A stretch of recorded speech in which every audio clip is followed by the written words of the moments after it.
அமெரிக்க அரசு நிர்வாகம் மொத்தமாக முடங்கி நிலைமை தலைகீழாக மாறியுள்ளது.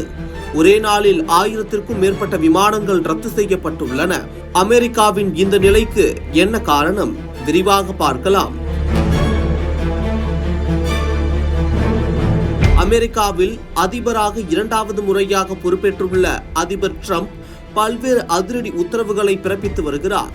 இவரது அதிரடி உத்தரவால் உலக நாடுகள் மட்டுமின்றி அமெரிக்க மக்களும் கடுமையான பாதிப்புகளை சந்தித்து வருகின்றனர். இதில் வரி விதிப்பு விவகாரமும் அடங்கும். அமெரிக்காவை பொறுத்தவரை அரசு செலவுகளுக்கான நிதியை விடுவிப்பதற்கு நாடாளுமன்றத்தில் ஒப்புதல் பெற வேண்டும். இந்த நிதியாண்டிற்கான செலவு தீர்மானம் நிறைவேற்றுவதில் ஆளும் குடியரசுக் கட்சிக்கும் ஜனநாயக கட்சிக்கும் இடையே சுமூகமான உடன்பாடு எட்டப்படவில்லை.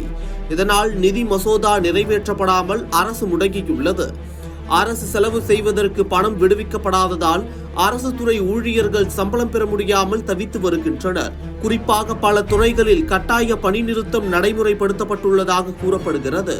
இந்த நிலையில் கடந்த சனிக்கிழமை ஒரே நாளில் அமெரிக்கா முழுவதும் 1000க்கும் மேற்பட்ட விமானங்கள் ரத்து செய்யப்பட்டன.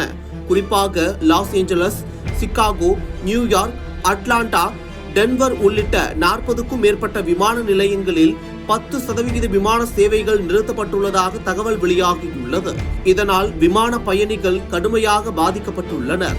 கடந்த 2018ஆம் ஆண்டில் 35 நாட்கள் அரசு நிர்வாகம் முடங்கியதே பெரும் சாதனையாக பார்க்கப்பட்டது. ஆனால் தற்போது அந்த சாதனையை முறியடித்து 38 நாட்களாக அரசு நிர்வாகம் முடங்கியுள்ளது. இந்த முடக்கம் இன்னும் எவ்வளவு நாள் நீடிக்கும் என்பது தெரியாததால் அரசு ஊழியர்கள் மட்டுமின்றி பொதுமக்களும் கலக்கத்தில் உள்ளனர்.